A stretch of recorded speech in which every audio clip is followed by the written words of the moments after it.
2 வரிகளில் புத்தாண்டு பலன்கள். தமிழாண்டு குரோதி ஆண்டின் பலன்கள் 2 வரிகளில் காணலாம். மேஷம் ராசி. இந்த ஆண்டு சிறப்பாக அமையும். சனி பகவான் பலத்தோடு நல்ல பணப்புழக்கம் இருக்கும். தொழில் சிறக்கும். மே மாதம் குரு பகவான் 2ஆம் இடம் வருவதால் குடும்பம் சிறக்கும். திருமணம் போன்ற சுபங்கள் நடக்கும். கேதுவால் அபார ஆற்றல் உண்டு. ரிஷபராசி. ரிஷபராசி ராகுவின் பலத்தால் நல்ல பணப்புழக்கம் கிடைக்கும். தொழில் சிறக்கும். மேலும் மே மாதம் முதல் குருவின் அனைத்து பார்வைகளாலும் சுபங்கள் நடக்கும்.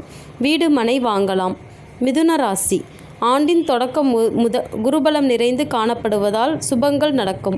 சனியின் 7 மற்றும் 10ஆம் இடத்து பார்வைகளால் நல்ல பொருளாதார வளமும் தொழில் வளர்ச்சியும் இருக்கும். கடகம் ராசி. இந்த ராசிக்கு இது அஷ்டமத்து சனி காலம்.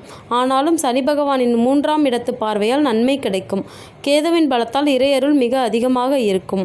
மே மாதத்திற்கு பிறகு குருவும் சாதகமான இடத்திற்கு வருகிறார். அவரது பார்வையும் சிறப்பாக அமையும். இதனால் சகல நன்மைகளும் கிடைக்கும்.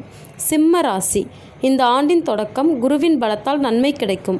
மேலும் மே மாதம் முதல் குருவின் 5ஆம் இடத்து பார்வையால் எதையும் முறியடித்து வெற்றி காண்பீர்கள். மேலும் சனியின் வக்கிர காலத்தில் அவர் நன்மை தருவார். கன்னி ராசி. சனி பகவான் 6ஆம் இடத்தில் நின்று எண்ணற்ற பலனை தருவார். தொழில் வளம் சிறக்கும்.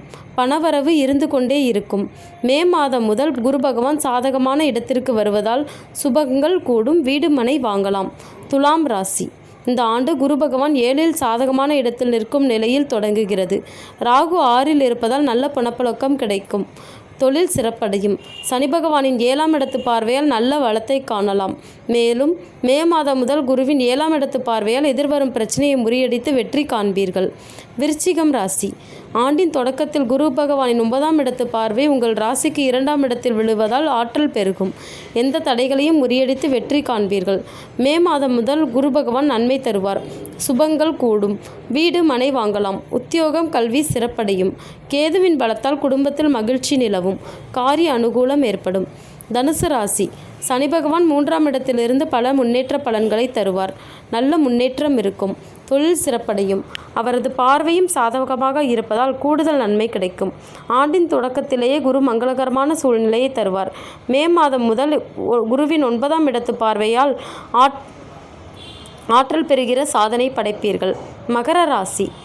ராகுவின் பலத்தால் முன்னேற்றங்கள் காணலாம். தேவைகள் அனைத்தும் பூர்த்தியாகும். தொழில் விருத்தி அடையும். மே மாதம் முதல் குரு பகவான் செல்வாக்கை தருவார். சுபங்கள் நடக்கும். வீடு மனை வாங்கலாம். சனி பகவானின் 10ஆம் இடத்து பார்வையால் நல்ல பணப்புழக்கம் இருக்கும். கும்பராசி. சனி பகவான் உங்கள் ராசியில் இருந்தாலும் அவர் உங்களின் ஆட்சி நாயகன் என்பதால் அவரால் எந்த பின்தங்கிய பலனும் வராது. மாறாக முன்னேற்றத்திற்கு வழிகாட்டுவார். ஆண்டின் தொடக்கத்தில் குரு பகவானின் அனைத்து பார்வைகளால் நன்மை கிடைக்கும். மேலும் கிரகங்களின் வக்கர காலம் நன்மைகள் அதிகம் கிடைக்கும். மீன ராசி. இந்த ஆண்டு குரு பகவானின் அருளால் தொடங்குகிறது. சனி பகவானின் 3ஆம் மற்றும் 7ஆம் இடத்து பார்வைகள் சிறப்பாக அமைந்துள்ளதால் அவரால் நல்ல பொருளாதார வளம் இருக்கும். மே மாதம் முதல் குரு பகவானின் அனைத்து பார்வைகளாலும் நன்மை கிடைக்கும். நன்றி.